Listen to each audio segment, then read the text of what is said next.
어린 양이 일곱 번째 봉인을 떼어내자 반시간쯤 하늘이 고요하였습니다. 그런 후 7명의 천사가 하나님 앞에 서 있는 것이 보였습니다. 그들은 하나님께로부터 7 나팔을 받았습니다. 다른 천사 하나가 제단 앞으로 나아왔습니다. 그 천사는 금향로를 들고 있었습니다. 금향로에 향을 가득 채워 성도들의 기도와 함께 보좌 앞에 금제단에 내려놓았습니다. 향의 연기가 천사의 손에서 하나님께로 올라갔습니다. 이 향과 함께 성도들의 기도도 하나님 앞으로 올라갔습니다. 그 후 천사는 제단의 불을 향로에 가득 담아 땅에 던졌습니다. 그러자 천둥과 번개와 지진이 일어나며 큰 소리가 땅을 뒤덮었습니다. 드디어 7 나팔을 손에 들고 있던 7 천사가 나팔을 불 준비를 하였습니다. 첫 번째 천사가 나팔을 불자 피 섞인 우박과 불이 땅으로 쏟아졌습니다. 그러자 땅의 3분의 1이 불타고 모든 나무의 3분의 1과 풀들이 다 타버렸습니다. 두 번째 천사가 나팔을 불자 불타는 큰 산과 같은 것이 바다로 떨어져 바다의 3분의 1이 피가 되어버렸습니다. 바닷속 생물의 3분의 1이 죽고 배의 3분의 1도 파손되었습니다. 세 번째 천사가 나팔을 불자 횃불처럼 타고 있던 큰 별 하나가 하늘에서 떨어져 강의 3분의 1과 샘들을 뒤덮었습니다. 그 별의 이름은 쑥이었는데 이로 인해 물의 3분의 1이 쓰게 되어 그 쓴물을 마신 수많은 사람들이 죽었습니다. 네 번째 천사가 나팔을 불자 해와 달과 별의 3분의 1이 충격을 받아 어두워졌습니다. 이로 말미암아 낮의 3분의 1이 빛을 잃었고 밤의 3분의 1도 그렇게 됐습니다. 내가 지켜보는 동안 독수리 한 마리가 공중으로 높이 날아가며 큰 소리로 외치는 것을 들었습니다. 재난이다, 재난이다. 세상에 사는 사람들에게 재난이 온다. 남은 세 천사가 나팔을 불 때 그 재난은 시작될 것이다. 오늘 말씀은 계시록 8장에 있는 7 나팔 재앙과 관련된 앞부분 말씀을 함께 나누려고 합니다. 앞을 조금 정리를 해보면 요한복음 계시록 6장에서 7인 나팔 중에 6가지 인에 대한 종말론적인 징조들을 함께 보았습니다. 그리고 7장은 좀 다른 내용은 중간에 삽입되었죠. 끼인 내용이나 그랬는데 그는 14만 4천 하나님의 사람들, 내 백성을 내가 보호할 것이다 라는 주님의 말씀이 중간에 좀 끼어들게 되고, 오늘 8장에서 이제 7번째 인을 떼면서 7 나팔 재앙으로 상황이 넘어가게 됩니다. 그리고 7 나팔 재앙이 끝나고 나면 이제 7 대접 재앙으로 향하게 되겠죠. 이렇게 7인, 7 나팔, 7 대접은 계시록 6장부터 18장까지 아주 본체를 이루고 있으면서 가장 사실은 중요한 내용이기도 합니다. 이 내용은 어떻게 구성되어 있냐면 서로 연결되어 있기도 하고 반복되기도 하고 심화되면서 계속 종말의 징조로 우리 가운데 나타납니다. 이렇게 이어지고 반복되기도 하고 심화되기 때문에 우리가 항상 주의해야 될 것은 종말론적인 징조를 역사적인 어떤 사건과 1대1로 매칭시키려고 하는 생각을 조심해야 된다 그랬습니다. 그런 생각은 시한부 종말론을 가져오기도 하고 또 아주 건강하지 못한 이단 교리의 배경이 되는 말씀이 되기도 하기 때문에 그런 부분을 조심해야 되겠죠. 이어지고 반복되고 심화되면서 우리가 점점 더 하나하나 나타나게 되는 겁니다. 오늘 말씀은 7번째 인을 뗐을 때 나타난 7 나팔 재앙에 대한 부분인데, 이걸 조금 정리를 해보면은 원래 6장에서는 6째 인까지는 뗄 때마다 한 번씩 종말론적인 징조가 나타났었습니다. 첫 번째 인을 뗐을 때에 흰말을 탄 자가 나타났죠. 우리가 적그리스도다 이렇게 말씀을 나눴고, 두 번째 인을 뗐을 때에 붉은 말을 탄 자가 나타났습니다. 전쟁이다 말씀을 드렸고, 세 번째는 검은 말을 탄 자, 기근, 네 번째는 청황색 창백한 말을 탄 자, 질병과 죽음, 다섯 번째는 제단 앞에 엎드려서 부르짖고 있는 순교자들의 영, 여섯 번째는 전 우주적인 질서가 해체되는 이제 이런 모양이 쭉 기록이 돼 있었습니다. 이렇게 인을 하나씩 뗄 때마다 종말론적인 징조들이 하나씩 나타나면서 그 다음 이렇게 쭉 지나갔습니다. 그런데 오늘 우리가 보려고 하는 7번째 인을 뗐을 때는 그런 종말론적인 징조가 나타나지 않고 7 나팔을 가진 7 천사가 등장을 하게 됩니다. 그러니까 7번째 인 자체는 7 나팔의 7 천사니까 7 나팔 전체 재앙이 7이나 포함되어 있는 것이죠. 그러다 이제 나팔 재앙이 쭉 시작되다가 6번째 나팔까지는 하나하나마다 종말의 징조가 나옵니다. 근데 이때 나팔장도 7번째 나팔을 불 때에는 종말의 징조가 나타나지 않고 7 대접을 가진 또 7 천사가 나타나게 되거든요. 그래서 연결되고 반복되고 심화된다, 이렇게 이야기를 하는 겁니다. 오늘은 우리가 7번째 인을 뗐을 때 나타난 7 천사를, 7 나팔을 가진 7 천사 보면서 우리에게 주시는 말씀을 들어보려고 하고, 그 중에 특별히 앞에 4개의 나팔을 불 때 어떤 징조가 생겼는지, 그게 무엇을 의미하는 것일까 이야기를 해보려고 하고, 오늘 우리 신앙과 어떤 관계가 있는 것일까 함께 말씀을 나눠보려고 합니다. 먼저 1절과 2절 말씀을 쉬운 성경으로 같이 읽어보겠습니다. 제가 1절 읽겠습니다. 어린 양이 7번째 봉인을 떼어내자 반시간쯤 하늘이 고요하였습니다. 2절. 그러는 7명의 천사가 하나님 앞에 서 있는 것이 보였습니다. 그들은 하나님께로부터 7 나팔을 받았습니다. 예수님께서 7번째 인을 뗐을 때에 갑자기 고요가 찾아옵니다. 반시간 정도 고요했다, 이렇게 나와 있습니다. 이 고요함을 어떻게 이해해야 될까? 이걸 하나님의 침묵 또는 하늘의 침묵, 이렇게 말을 하는데, 왜 갑자기 하늘이 반시간 정도 침묵, 고요해졌을까? 이제 이 질문 먼저 해봅니다. 이를 이해하기 위해서는 유대 배경을 아는 것이 많은 도움을 줍니다. 예루살렘 성전에는 매일 하나님께 분향 예배를 드렸는데, 예루살렘 성전에서 오전에 분향, 향을 태워드리는 시간이 반시간 정도였다고 합니다. 그리고 또 한 가지, 유대 문헌을 보게 되면 곳곳에 어떤 얘기가 나오냐면, 하나님께서 자기 백성들의 기도를 들으시기 위하여서 하늘을 고요하게 하신다라는 기록들이 여기저기서 찾아볼 수가 있습니다. 이런 내용을 바탕으로 하고 또 오늘 말씀을 바탕으로 하여서 많은 학자들이 공통적으로 이 침묵을 어떻게 이해하냐면, 이 침묵은 하나님께서 고통당하시는 당신의 백성들의 기도를 들으시기 위한 침묵이다, 이렇게 해석을 합니다. 그렇죠. 우리도 누군가의 말을 주목해서 들을 때 입을 다물고 가만히 침묵하면서 듣잖아요. 바로 그런 모습을 생각하시면 됩니다. 하나님께서 주의 백성들의 기도를 들으시기 위하여서 모든 것을 멈추시고 귀를 기울이시는 장면, 이걸 8장 1절에 있는 하나님의 침묵, 하늘의 침묵으로 이해를 하는 겁니다. 여기서 우리는 아주 중요한 종말에 대한 교훈 하나를 찾아볼 수가 있습니다. 그것은 하나님의 종말 사건은 교회 그리고 성도들의 기도와 함께 간다는 것입니다. 이를 잘 보여주는 말씀이 바로 이어져 나오는 것이 그렇습니다. 3절과 4절 그리고 5절 6절까지 한번 이어지는 말씀이 뭐가 있는지 보겠습니다. 쉬운 성경으로 읽겠는데요, 제가 먼저 3절 읽겠습니다. 다른 천사 하나가 제단 앞으로 나와왔습니다. 그 천사는 금 향료를 들고 있었습니다. 금 향료에 향을 가득 채워 성도들의 기도와 함께 보좌 앞에 금 제단에 내려놓았습니다. 4절. 향의 연기가 천사의 손에서 하나님께로 올라갔습니다. 이 향과 함께 성도들의 기도도 하나님 앞으로 올라갔습니다. 그 후 천사는 제단의 불을 향로에 가득 담아 땅에 던졌습니다. 그러자 천둥과 번개와 지진이 일어나며 큰 소리가 땅을 뒤덮었습니다. 드디어 7 나팔을 손에 들고 있던 7 천사가 나팔을 불 준비를 하였습니다. 침묵이 찾아옵니다. 그리고 침묵 가운데 한 가지 환상이 보이는데 7 천사가 나팔을 가지고 있는 것까지 보여줍니다. 그리고 침묵이 계속되는 것이죠. 반시간 정도. 그러자 그 침묵 가운데 어떤 일이 일어나냐면, 다른 한 천사가 제단 앞으로 나오는 것이 보였습니다. 그런데 이 천사는 금 향로를 들고 있는 상황이었습니다. 그리고 이 금 향로에 향을 가득 채우더니 성도들의 기도와 함께 보좌 앞에 금 제단 위에 내려놓습니다. 제단은 불이 있는 것이죠. 내려놓자 이 향이 타기 시작합니다. 그러자 금향로에서 향이 타면서 이 향의 연기가 올라가게 될 거 아닙니까? 이 향의 연기를 천사들이 운반하여서 하나님께 올려드립니다. 그때에 성도들의 기도도 함께 하나님께 올려졌다라고 말하는 것이 3절과 4절입니다.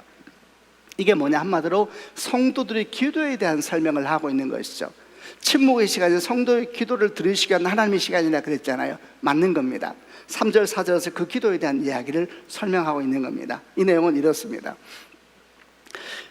구약을 좀 돌아보게 되면 구약에 성소가 있지 않습니까? 성소가 있고 그 안에 지나면 지성소가 있는데, 성소를 들어가게 되면은 아주 거룩한 물건 몇 가지가 있습니다. 문을 열고 딱 들어가게 되면 왼쪽에 뭐가 있었냐면은 7 등잔이 하나로 연결되는 금 촛대가 있었습니다. 거기 7개가 불이 켜져 있거든요.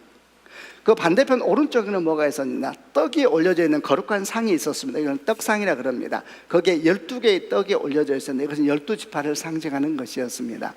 그리고 정면을 보게 되면 성소와 지성소를 나누는 휘장이 내려와 있고, 그 휘장 바로 앞에 뭐가 있었냐면 분향단, 향을 태우는 제단이 있었습니다. 이게 성소의 모습입니다. 그리고 휘장을 지나면 그 안에 지성소가 시작이 되는데, 지성소는 모든 불이 다 꺼지고 오직 언약궤만 놓여 있는 이런 모습으로 성소와 지성소가 구성이 되어 있었습니다. 근데 성소 안에 있는 물건, 그리고 지성소 안에 있는 모든 물건은 예수 그리스도를 상징하는 것이고 예수 안에서 완성이 됩니다.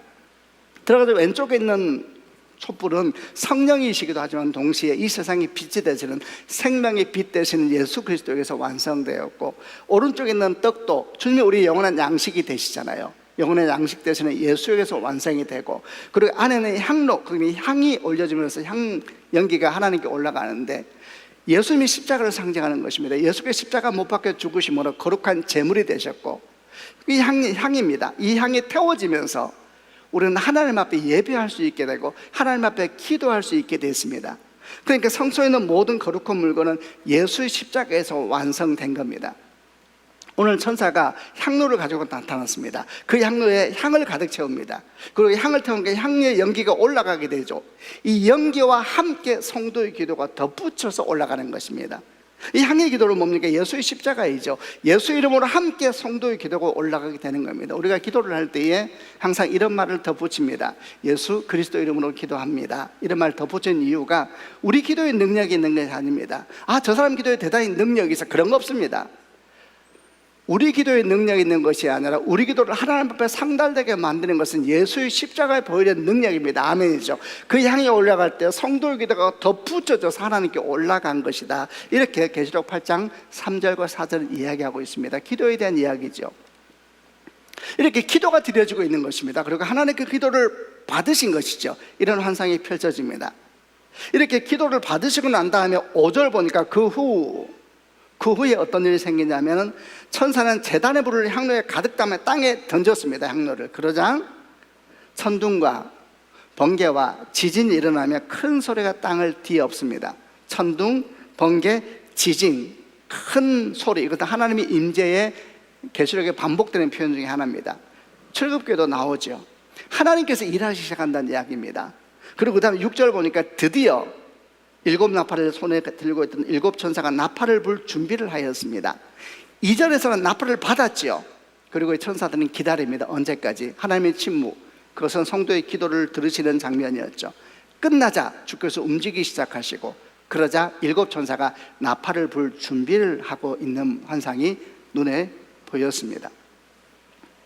이 모든 것은 한 가지를 이야기합니다. 앞에 말했던 것처럼 하나님의 종말 사건은 성도의 기도와 함께 간다라는 것을 보여주는 장면이죠. 우리는 여기서 이렇게 질문하게 됩니다.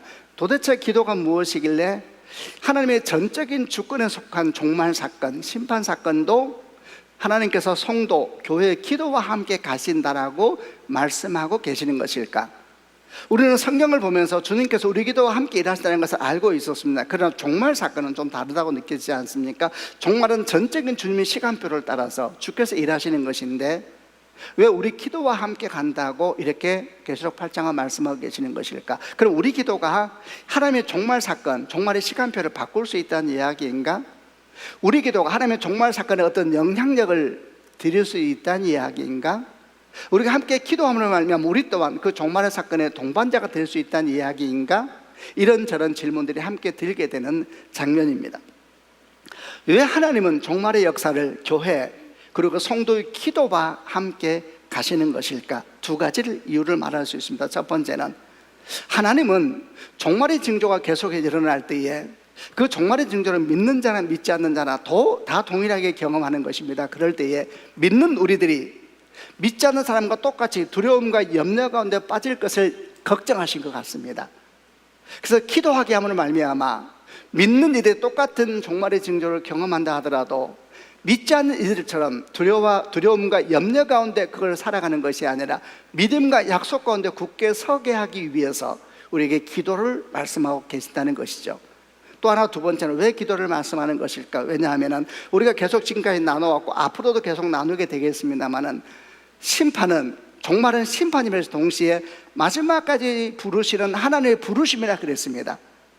그래서 교회가 존재하는 것이고 선교사가 파송되는 것이고 우리가 그리스도의 향기요, 하나님의 대사가 되어서 지금도 세상 가운데 살아가고 있는 것이다. 종말의 때에 우리를 주께서 동력자로 부르셔서 이 일을 함께하게 하시는 것이다. 이런 얘기를 해왔고 또 앞으로 계속하게 될 겁니다. 그런데 이 일에 있어서 기도는 반드시 필수 불가결합니다. 기도가 없이 선교가 일어날 수 있습니까? 기도가 없이 우리가 그리스도의 향기가 될 수 있습니까? 기도가 없이 우리가 하나님의 대사가 될 수 있습니까? 될 수가 없죠. 그러므로 종말 사건은 성도의 기도와 함께 가는 것입니다. 조금 더 이 얘기를 말씀드려 보겠습니다. 종말에 대해서 말할 때에 이 종말의 징조는 여러분 믿는 자나 믿지 않는 자나 다 똑같이 경험하는 것입니다. 그런데 이에 대해서 문자적으로 해석한 일부 세대주의자들 같은 경우에는 좀 다르게 얘기를 합니다. 그들은 뭐라고 말하냐면 일곱인 일곱 나팔 일곱 대조로 설명되는 종말적인 징조가 진행될 때에 교회는, 그리고 믿는 이들은 여기서부터 분리돼서 공중에 있게 될 것이다. 그들은 그런 재앙을 맞지 않을 것이다. 이렇게 말하는 분들이 있습니다. 이들은 뭐라고 설명하냐면 계시록 4장을 보게 되면 사도 바울이 기도하는 중에 갑자기 하늘이 열리고 음성을 듣잖아요. 이리로 올라오라. 이러면 사도 요한이 큰 성령의 임재 가운데서 환상을 보기 시작하는데 그는 여전히 땅에 있었지만 그가 땅에 있는지 하늘에 있는지 알 수 없을 만큼 그는 깊은 성령의 임재 가운데 들어가게 되었고 그 가운데서 하늘 환상을 보기 시작했다라고 계시록 4장에 제가 설명을 드렸습니다. 근데 이걸 다르게 해석하는 분들도 있습니다. 어떻게 해석하느냐? 문자 그대로 풉니다. 하늘이 열렸다 이 말을 실제로 하늘이 갈라진 것으로 봅니다. 그리고 하나님께서 이리로 올라오라 이 말씀을 실제로 사도 요한이 공중으로 올려졌다라고 봅니다. 공중으로 부양한 겁니다. 하늘나라에 쑥 올라갔다고 보는 겁니다. 그리고 올라간 상태에서 땅에서 펼쳐지는 일곱인 일곱 나팔 일곱 재앙을 보면서 기록한 것이다. 이렇게 이제 해석하는 분들이 있습니다. 그러니까 이들은 말하기를 나중에 종말에 왔을 때도 교회가 그렇게 될 것이다. 믿는 이들은 하늘이 갈라지고 사도 요한처럼 공중으로 올라가게 될 것이고 공중에서 땅에 재앙이 일어나는 걸 보게 될 것이다. 이게 올라가는 걸 휴거라고 설명하고 공중에서 땅에 있는 재앙을 보는 것을 7년 어린 양 잔치라고 설명하면서 그 7년 동안 공중에서 구름 위에서 우리는 잔치할 때 땅 안에서는 일곱인 일곱 나팔 일곱 대적의 재앙적인 일들이 펼쳐지게 될 것이다. 그러므로 교회는, 믿는 이들은 이 재앙으로부터 분리돼서 있을 것이다. 이렇게 얘기를 하는 것이죠. 이런 견해를 어떻게 봐야 되는가? 매우 설득력이 없습니다. 왜냐하면 우선 우리가 경험하고 있듯이 일곱인의 종말론적인 재앙은 이미 광범위하게 펼쳐지고 있습니다. 첫 번째 재앙이 적그리스도라 그랬잖아요. 두 번째가 전쟁이요, 세 번째가 기근이요, 네 번째가 질병, 다섯 번째가 핍박 같은 것이라 그랬습니다. 이런 종말론적인 재앙은 이미 광범위하게 펼쳐지고 있습니다. 사실 종말이라는 개념은 시점이 아니고 기간입니다. 기간. 예수께서 오시면서 종말이 시작된 겁니다. 그리고 재림하실 때 종말이 완성되는 거거든요. 너무 길지요. 기간입니다. 기간. 이미 종말의 징조는 많이 진행됐습니다. 특별히 일곱인 재앙 같은 경우에 그 중에서 앞에 5가지 재앙 이미 굉장히 많이 진행됐습니다. 제가 일곱인 재앙을 설명하면서 재앙이 한번 시작되면 끝까지 간다 그랬습니다. 계속 진행되고 있는 중입니다. 심화되는 것이죠. 그러다 중간에 일곱 나팔 재앙이 다시 또 일어나게 되는 거거든요. 이미 일곱인 재앙은 이 땅에서 광범위하게 펼쳐지고 있습니다. 실제로 5번째 인을 뗐을 때 어떤 환상이 보였습니까? 5번째 인을 뗐을 때 사도 요한은 제단에 엎드려서 부르짖으며 기도하고 있는 순교자들의 영을 봅니다. 그들은 뭐라고 부르짖었습니까? 언제 심판이 시작됩니까? 이렇게 부르짖었습니다. 그때 제가 여러 개 말씀을 나눌 때 이것은 복수를 부르짖는 것이 아니라 그랬습니다. 이 땅의 절망의 수레바퀴, 이 땅에 있는 죽음의 파도가 언제 멈추는 것입니까? 간절하게 하나님 앞에 구하고 있는 기도였죠. 그때 하나님께서 뭐라고 말씀하십니까? 이렇게 말씀하십니다. 아직 수가 다 차지 않았다. 그 말은 무슨 말입니까? 이미 너희는 그런 종말론적인 고난 속에서 순교한 거예요. 이분들이 고난이 이미 시작됐어요. 종말은 시작된 거예요. 그런데 아직 좀 더 고난은 계속될 것이다. 순교자는 더만 일어나게 될 것이다. 이미 종말론적 진도는 시작됐지만은 좀 더 계속되게 될 것이다. 이렇게 말씀하신 내용이었잖아요. 이미 종말의 징조는 많이 진행됐습니다. 특별히 일곱인 같은 경우에는 많이 진행됐죠. 오늘 우리가 나누려고 하는 일곱 나팔을 보면은 아마 여러분은 또 여러 가지 많은 생각을 하게 될 텐데 그것도 마찬가지입니다. 이미 여러 모양으로 진행되고 있습니다. 이런 여러 상황을 볼 때에 믿는 자든 믿지 않는 자든 간에 종말론적인 징조를 다 경험하는 것입니다. 그럼 문제는 어떻게 되겠습니까? 문제는 이거죠. 그럼 믿는 우리들은 똑같이 종말론적인 징조를 경험하면 우리는 도대체 어떻게 살아야 될 것인가? 우리도 안 믿는 사람과 똑같이 두려워함의 염려 가운데서 세상을 맞이하고 그들처럼 행동하며 살아야 될 것인가? 라는 게 우리에게 주어진 숙제이죠. 바로 이 부분에서 주님께서 기도에 대해서 말씀하고 계시는 겁니다.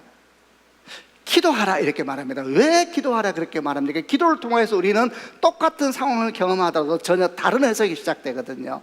기도를 통해서 우리는 똑같은 종말론적인 위기 가운데 처하여 있으면서도 다른 것을 보기 시작하고 어떻게 살아야 될 것인가에 대한 삶의 방향성이 보기 시작하니까 기도에 대해서 말씀을 하기 시작하는 겁니다. 여러분, 기도는 도대체 무엇입니까? 기도에 대해서 이런저런 이야기를, 정의를 설명할 수 있을 겁니다만 기도를 이렇게 말할 수도 있습니다. 기도는 하나님의 마음과 우리 마음이 만나는 사건이다. 기도는 하나님의 열정과 우리 열정이 만나는 사건이다. 기도는 하나님의 목마름과 우리 목마름이 만나는 사건이다. 그렇죠? 우리를 향한 하나님의 목마름 그리고 하나님 향한 우리 목마름, 이게 기도 속에서 만나는 거잖아요. 또 기도는 하나님의 눈물과 우리 눈물이 만나는 사건이다. 다 설명할 수 있습니다. 여러분, 우리는 기도를 통해 뭘 알게 되냐? 하나님을 알게 됩니다. 하나님의 마음을 느끼게 되죠. 기도하면서 그분이 임재 앞에 있을 때에, 그리고 동시에 말씀이 함께하는 것입니다. 말씀과 기도 속에서 우리는 하나님을 느끼게 되고 그분의 임재를 느끼게 되는 것이죠. 만약 우리가 살아가는 모든 자리에서 하나님의 마음을 느낄 수만 있다면 그 자리가 어떤 자리이든 간에 우리는 보이는 것을 넘어서 보이지 않는 것을 볼 수 있는 영적인 안목이 열리게 될 겁니다. 아멘이죠. 우리가 처해 있는 상황이 어떤 상황이라 할지라도 하나님을 느낄 수만 있다면 우리는 똑같은 것을 보더라도 다른 이야기를 하는 사람이 될 겁니다. 금년 2025년도에 우리 교회에 약속의 표라 그래야 될까요? 간절한 소망이라 그래야 될까요? 연초에 여러분과 함께 나누었던 주제가 기억나십니까? 주제는 이랬습니다. 이 땅 모든 곳에서 주님 영광 보게 하소서. 이랬습니다. 이 땅 모든 곳에서 주님 영광 보게 하소서. 저는 작년에 안식년을 하면서 주 앞에 기도하고 시간을 가지면서 이런 생각을 했습니다. 세상이 매우 복잡하구나, 굉장히 번잡하고, 이거는 정치 경제 문제만이 아니라 신앙적으로도 대단한 큰 혼란기가 온 것 같습니다. 교회를 생각해 봤습니다. 그럼 우리 성도들 이런 혼란 가운데서 어떻게 하면 굳게 설 수 있을까? 우리 성도들 이런 혼란 가운데서 신앙을 바르게 지키고 건강하게 바르게 계속 걸어갈 수 있을까? 그리고 그를 위하여 무엇이 도대체 필요한 것일까? 정말 주 앞에 엎드리고 기도하면서 이런 마음이 들었습니다. 그렇다, 우리 성도들이 어떤 상황 가운데 있다 할지라도 그 상황에서 주를 볼 수만 있다면 우리 성도들은 넉넉하게 이길 것이다. 그리고 그 상황을 뚫고 지나가 주의 영광을 보게 될 것이다. 그래서 그 마음을 표현해 보기 시작했습니다. 원래 표현이 이렇습니다. 이 땅 모든 곳에서 주님의 임재를 보게 하소서. 이게 원래 표현이었는데 임재를 보게 하소서 그러면 약간 어려울 수 있겠구나 싶어서 약간 돌려쳤습니다. 이 땅 모든 곳에서 주님 영광 보게 하소서 표현을 바꿨죠. 모든 삶의 자리에서 주님을 볼 수만 있다면, 주님을 느낄 수만 있다면 여러분, 우리는 보이는 것을 넘어서 보이지 않는 것을 볼 수 있는 영적인 안목이 열리게 될 줄로 믿습니다. 그래서 우리는 기도하고 또 소망하고 있는 것입니다. 4월부터 6월까지 우리가 월화 이틀 동안 저녁 9시 때 모여서 기도를 계속하고 있습니다. 기도하면서 많은 분들이 이런저런 피드백을 주세요. 너무 피곤하다, 졸립다, 잡념 때문에 너무 힘들다. 그래서 나름대로 중간에 좀 그만하시는 분도 계신 것 같고, 이틀 하다가 하루로 줄이면서 조정하는 분도 계신 것 같고, 이런 것 같습니다. 딱 반이 왔습니다. 우선 여러분 축복합니다. 다음 주부터 다시 두 번째 반이 시작되거든요. 다시 시작하세요. 다시 오셔서 기도하시고 다시 처음 자리로 돌아가셔서 함께 기도할 수 있는 축복이 있기를 바랍니다. 여러분, 우리가 이 기도를 통해서 반복해서 하는 것이 뭔지를 느끼고 있습니까? 한 가지를 계속 구하고 있습니다. 우리는 뭘 구하고 있습니까? 한 가지만 구하고 있습니다. 한 시간 동안 거의 같은 흐름입니다. 그 한 가지가 뭡니까? 하나님입니다. 하나님. 하나님의 선물이 아니고 하나님의 능력도 아닙니다. 하나님을 구하고 있습니다. 하나님을 구하고 있습니다. 우리는 끝없이 주 앞에 침묵하면서 뭘 구합니까? 말씀을 따라 구하는 것입니다. 주님이 내 안에 계시며 주님이 나를 위해 선하게 일하신다. 이걸 항상 기억하면서 주 앞에 머물고 침묵하고 있는데 다 말씀을 배경으로 한 겁니다. 하나님은 내 안에 계신다. 마태복음 15장 4절 말씀에 내 안에 거하라 나도 네 안에 거하리라.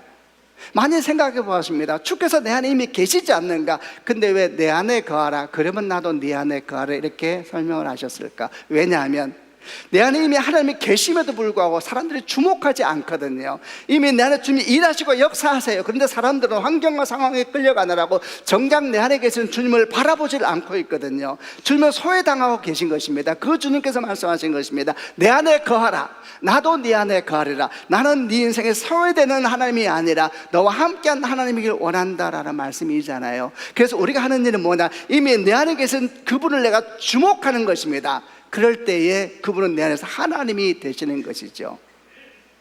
첫 번째 계속 기도하는 것입니다. 내 안에 이미 계신 그 하나님을 내가 끝없이 주목하면서 침묵하면서 바라보는 것입니다. 두 번째는 뭘 합니까? 그분이 나를 위해 선한 일을 행하신다. 빌립보서 2장 13절 말씀이죠. 너희 안에서 행하신 일 하나님이시니 자기 기쁘신 뜻을 위하여 너에게 소원을 두고 행하게 하시나니 우리에게 열정도 주시고 마음도 주시고 의지도 주시는 분이 계신다. 그분은 나를 위해 지금 선한 일을 행하고 계신다. 이 말씀을 붙잡고 다시 그 행하시는 주님을 주목하면서 바라보는 기도를 계속해서 하고 있는 거잖아요. 우리는 하나님을 구하고 있는 겁니다.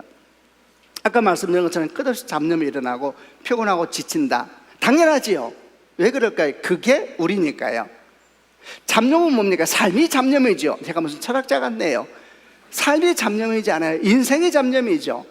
인생이 피곤하지 않습니까? 왜 피곤합니까? 왜 지쳤습니까? 삶이 피곤해서 그런 것이죠. 삶이 복잡하니까 그런 것이죠. 온갖 생각들이 침묵하니까 단에서 또 올라오면서 나를 쥐어잡으려고 하잖아요.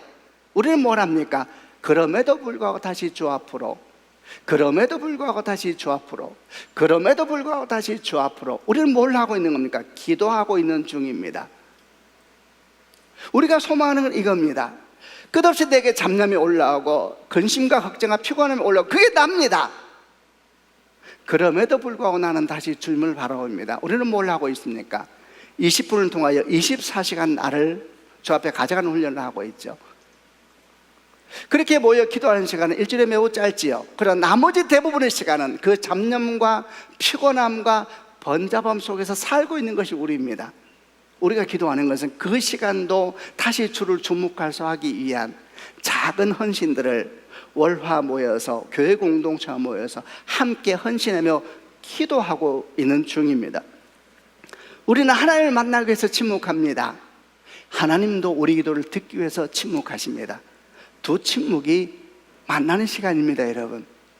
때때로 외쳐 기도하기도 하고 때때로 침묵하면서 주님을 바라보면서 엎드려 기도하기도 하는 것, 그런 시간을 통해 우리는 뭘 하고 있는 것입니까? 나와 함께 하신 하나님, 나를 위해서 일하고 계신 하나님, 내가 낚고 놓쳐버리고 잊어버리는 그 하나님을 주목하면서 주 앞에 엎드려 기도하고 있는 중입니다. 왜냐하면 그 기도를 통해서 우리는 똑같은 상황을 맞이하면서도 전혀 다른 것을 보는 영적인 힘을 기리기 때문입니다. 주님께서 종말은 기도와 함께 간다 그랬습니다. 그렇지 않으면 여러분도 똑같아집니다. 결국 여러분도 세상의 염려와 근심 가운데 휘몰려 가게 될 것이고 인생은 더 번잡하게 될 것이고 더 피곤하게 될 것이고 계시록에 나오는 수많은 믿지 않는 사람들의 행동처럼 또 다른 신을 쫓아가게 될 것이고 또 다른 힘을 쫓아가게 될 것이고 모으고 또 모으면서 그곳에서 안정감을 찾으려고 하겠지요. 성경에 다 나와 있습니다. 바로 그것을 주께서 염려하신 것입니다. 똑같이 고난을 당할 것이다. 그러나 내 백성아 기도하라.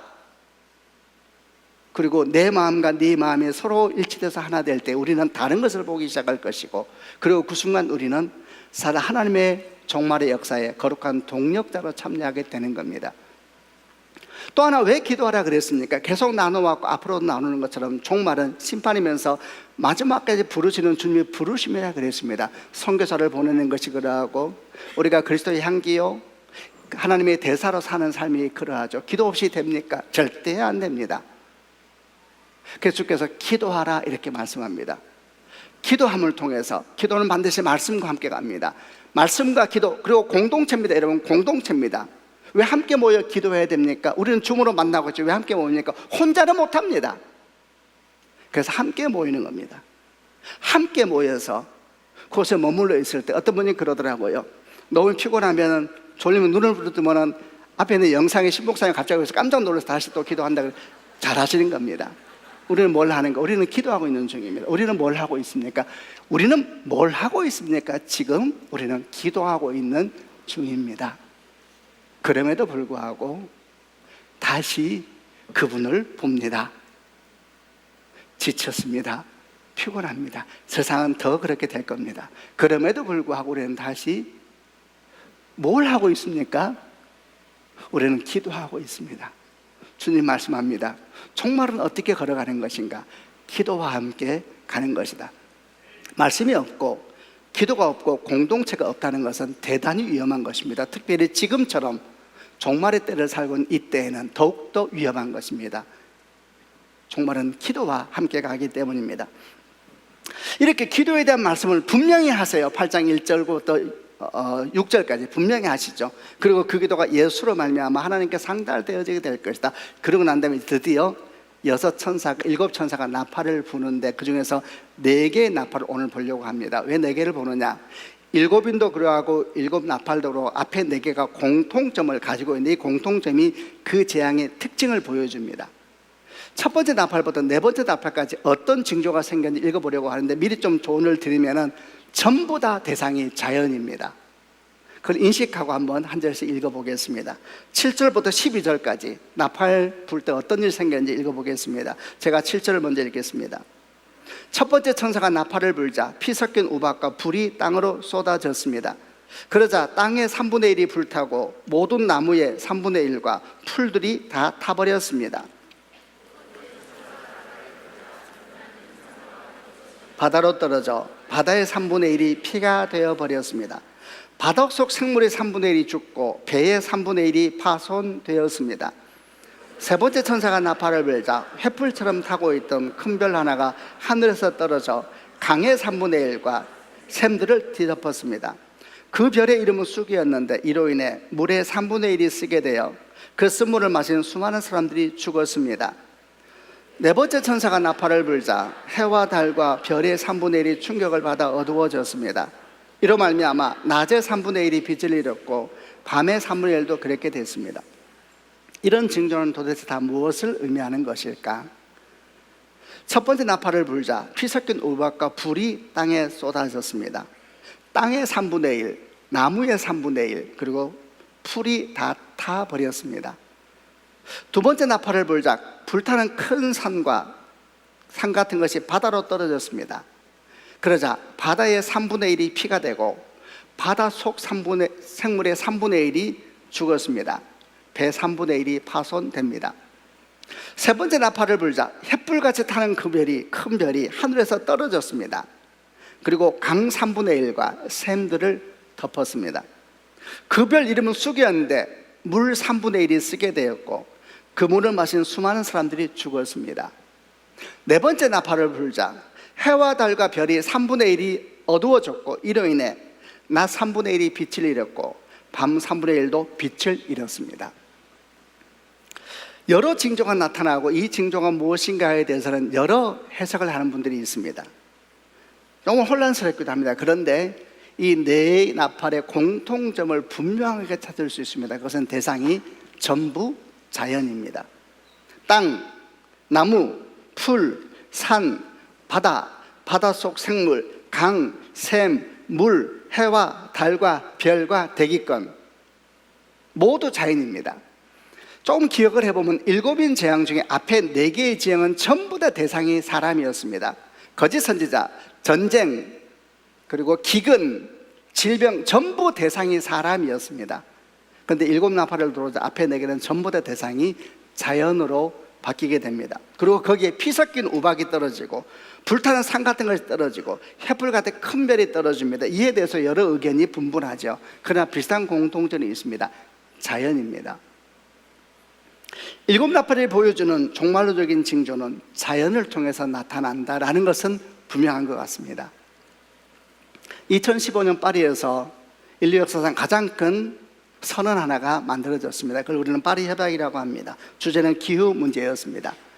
역사상 가장 많은 정상들이 모여서 합의한 내용이기 때문에 아주 큰 관심을 가졌죠.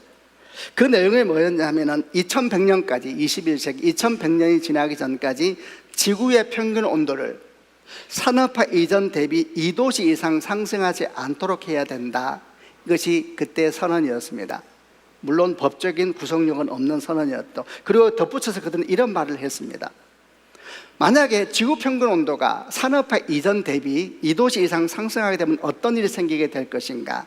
10억에서 20억 명이 물 부족 사태를 겪을 것이고, 생물의 20%에서 30%가 멸종할 것이며 3천만 명이 홍수 위험에 노출될 것이며 여름 폭염으로 매년 수십만 명이 죽을 것이며 그린란드 빙하, 안데스 산맥 만년설 등이 소멸하게 될 것이다. 이렇게 2015년도 파리 협약 때 말을 했습니다.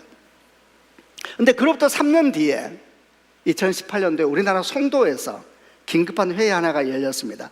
기후변화에 관한 정부 간 협의체 IPCC 총회가 열리면서 그때 보고서 하나가 긴급하게 발부가 됩니다. 그 제목은 지구온난화 1.5도시 특별보고서였습니다. 그 내용은 뭐냐? 우리 목표는 2도시가 아니라 1.5도시가 되어야 한다. 만약 전 지구적으로 이 기후 문제에 대응하지 않는다면 지구 온도가 산업화 이전 대비 1.5도를 넘어가는 시점은 2050년경이 될 것이다. 그보다 빨라질 수도 있다. 이렇게 이야기를 했죠. 2018년도입니다. 그리고 작년 2024년 세계 기상기구는 공식적으로 발표했습니다. 지구 평균 온도가 1.5도를 넘었다고. 그리고 전 세계적으로 기후위기가 일상화되기 시작했습니다. 저는 지난 주일날 튀르키예 성지순례를 다녀왔습니다. 5월 6일날 시작했습니다. 5월 달에 꼭 가야 된다는 생각은 제가 재작년에 이스라엘 6월 달에 갔다 와서 너무 고생했습니다. 너무 더워가지고 피부병이 생겨서 5월 달에 가야 되겠다. 5월 초에 갔습니다. 5월 8일날 30도가 넘었습니다. 저는 생각했습니다. 5월도 안 되겠구나. 4월로 가야 되겠구나. 우리 생각보다 훨씬 더 빠르게, 훨씬 더 급하게 많은 것이 진행되고 있구나라는 생각은 저는 수년 전부터 하고 있었습니다. 아시아 히말라야 지역에 빙하가 다 녹으면 어떤 문제가 생기냐? 20억 명의 식수가 사라집니다. 식수가 사라지면 전쟁이죠. 우리가 생각하는 것보다 너무나 많은 것이 연결되어서 많이 주변에서 이미 일상화되어 버린 것 같은 생각이 들고, 사실 수년 전부터 계시록을 공부하면서 그런 생각을 계속 해왔습니다. 우리 지금 어디쯤 와 있는 것일까? 일곱인 재앙도 이미 광범위하게, 그것은 이전부터 계속되어 왔었죠. 그러다 어느 순간 일곱 나팔 재앙이 시작된 겁니다. 일곱 나팔 재앙은 절대 일찍 시작된 것이 아닙니다. 일곱인 재앙은 예수께서 오시면서 사실 시작됐죠. 그러나 일곱 나팔 재앙은 최소한 18세기 산업화 이후에 시작됐으니까 굉장히 많은 것이 진행된 것 같습니다. 우리는 어디쯤 와 있을까? 그리고 우리는 이런 변화에 대해서 어떻게 대응을 해야 되는 것일까? 이런저런 생각을 많이 하게 됩니다. 그리고 이런 이야기를 들을 때 여러분 마음은 어떠십니까? 일곱 나팔 재앙에 대한 묵상을 하면서 한 가지 좀 짚어야 될 것이 있습니다. 우리가 계시록에서 종말이라는 심판에 대한 말씀을 보면서 사람들이 오해하는 한 가지가 있는데, 그게 뭐냐 하면, 사람들은 열심히 이 땅에서 잘 살고 있는데 갑자기 하나님께서 흥분하셔가지고 분노하셔가지고 사람들을 심판하시고 징벌하시고 멸망하시겠다고 나서는 것처럼 생각하는 생각이 있습니다. 여러분, 완전한 오해입니다. 하나님의 종말 사건은 사람들은 문제없이 잘 살고 있고 열심히 살고 있는데 갑자기 하나님께서 분노하셔가지고 다 없애버리겠다고, 다 멸망시키겠다고 끼어진 사건이 아닙니다. 여러분, 종말은 모두 다 사람들의 욕망과 욕심과 함께 다름질합니다. 일곱인 징조를 한번 생각해 보십시오.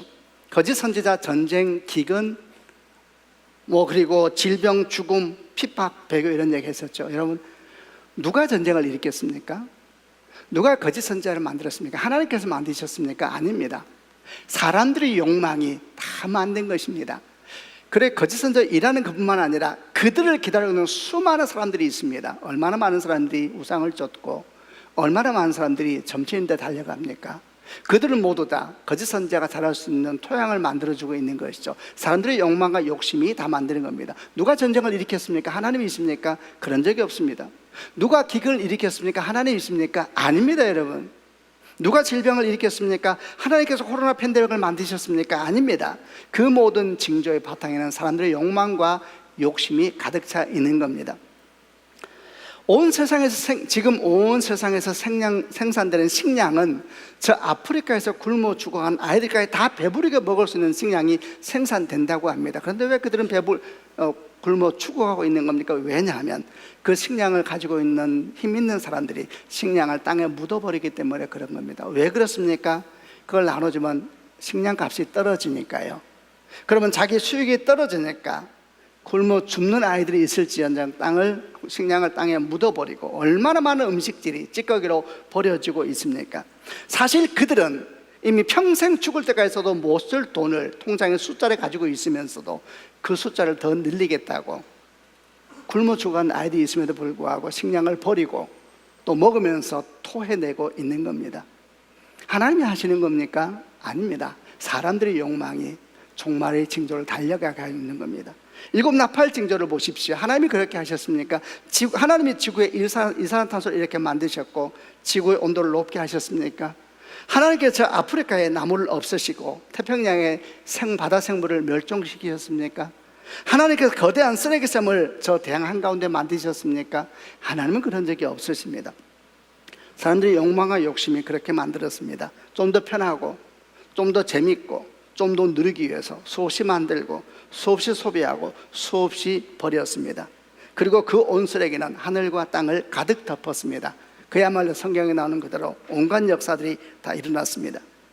어떤 사람들은 말합니다. 기후위기는 다 조작이라고 거짓말이라고 말합니다. 그들이 주장하는 이유는 한 가지입니다. 돈 든다는 얘기입니다. 그 돈 아깝다는 것입니다. 그들의 통장에는 죽을 때가 있어도 못 쓸 돈이 들어가 있습니다. 너희들은 도움이 안 된다는 것입니다. 돈 들고 손해본다는 것이죠. 하나님이 하셨습니까? 아닙니다. 인간의 욕망과 욕심이 이 모든 재앙을 만든 것입니다. 피 섞인 우박과 불이 땅에 쏟아졌다. 땅 3분의 1과 수목 3분의 1과 각종 풀이 타버렸다. 불타는 큰 산 같은 것이 바다로 떨어졌다. 바다 3분의 1이 피가 되고 바닷속 생물 3분의 1이 죽었다. 햇불 같이 타는 금별이 하늘에 떨어졌다. 강 3분의 1과 샘들을 덮었다. 물 3분의 1이 쓰게 되었고 그 물을 마신 사람은 다 죽었다. 해와 달과 별이 3분의 1이 어두워졌고 이로 인해 낮 3분의 1이 빛을 잃었고 밤 3분의 1도 빛을 잃었다. 여러분, 이미 많은 것이 진행되어 왔습니다. 어쩌면 이 땅은 이렇게 인간의 욕망과 함께 끝없이 달려가고 있는 그야말로 브레이크가 부서져 버린 내리막을 달리고 있는 자동차와 같다는 생각을 했습니다. 근데 거기에 하나님께서 끼어드신 것입니다. 그게 복음입니다. 인간의 종말은 멸망밖에 없습니다.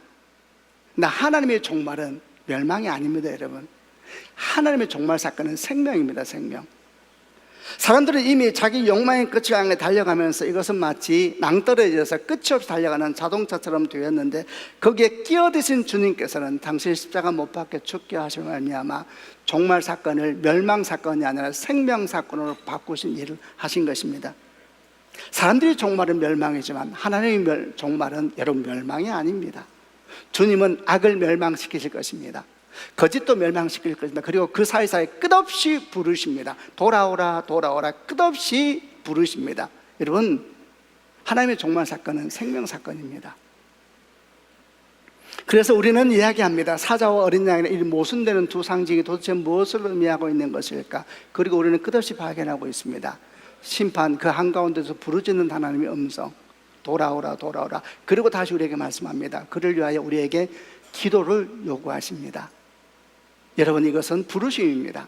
나와 함께 이 종말의 시대를 살아가자는 부르심이 아닐까요?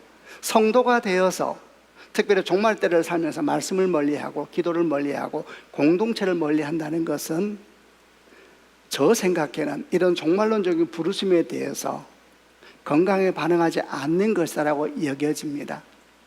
주님 말씀과 노래를 세우시고 주 앞에 엎드리러 가시면서 주의 마음과 우리 마음을 만나게 하시고 주의 눈물과 우리 눈물을 만나게 하십니다. 그리고 이런 종말의 때 우리가 어떤 삶을 살아야 될 것인지 우리가 고민하게 하고 질문하고 계신다라고 여겨집니다. 저는 일곱 나팔에 대한 보면서 이게 전부 다 기후 문제하고 연결되어 있구나 생각하면서 저는 일찍이 그 생각을 했습니다. 그래서 우리 교회도 우리가 할 수 있는 일을 해야 되는 것이다. 우리가 할 수 있는 일이 도대체 뭘까? 그래서 우리가 종이를 재생지를 살려고 하고 성찬을 할 때 쇠로 바꾸었죠. 너무 웃기죠? 그거 가지고 뭐 하겠다고. 미국은 안 하는데, 중국은 안 하는데, 인도는 안 하는데. 복음은 원래 그런 거잖아요. 복음, 말도 안 되는 작은 자들의 움직임을 통하여 하나님이 일하실 것을 믿는 사람들의 모임이잖아요. 그게 교회잖아요. 우리는 도대체 무엇을 할 수 있을까요? 우리는 하나님의 거룩한 동력자가 돼서 기도할 겁니다. 그리고 우리가 할 수 있는 일을 해나갈 겁니다. 무엇을 도대체 할 수가 있을까? 우리가 한다는데 그게 무슨 영향력이 있을까? 그럼에도 불구하고 우리가 할 일을 하는 것이죠. 우리가 무엇을 할 수 있을까? 최근에 청년부의 장로님을 통해서 아주 좋은 얘기를 들었습니다. 우리가 할 수 있는 것이 뭘까? 하다가 이런 얘기 나왔어요. 우리가 여름 아우리치 갈 때마다 옷을 맞추잖아요. 너무 옷을 많이 만들어요. 집에 옷 몇 개씩 있으세요.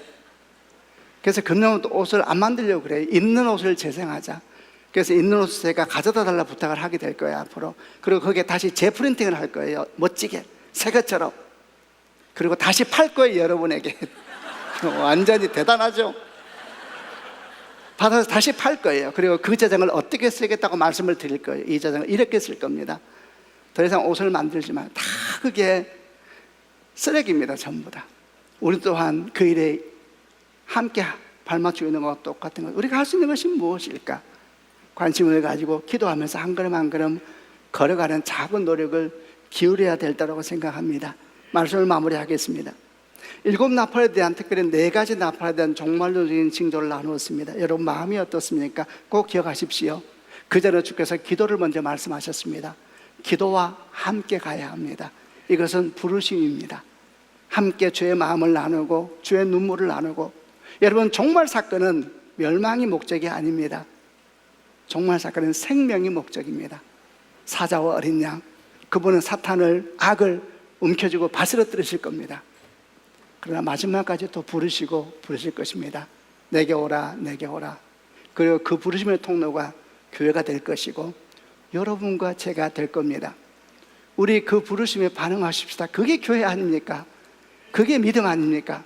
함께 기도하고 우리가 할 수 있는 일을 해나가면 주께서, 하나님께서 놀라운 일을 또 새롭게 생각지 못한 모양으로 하실 줄로 믿습니다. 그런 은혜가 여러분과 함께 하기를 바랍니다.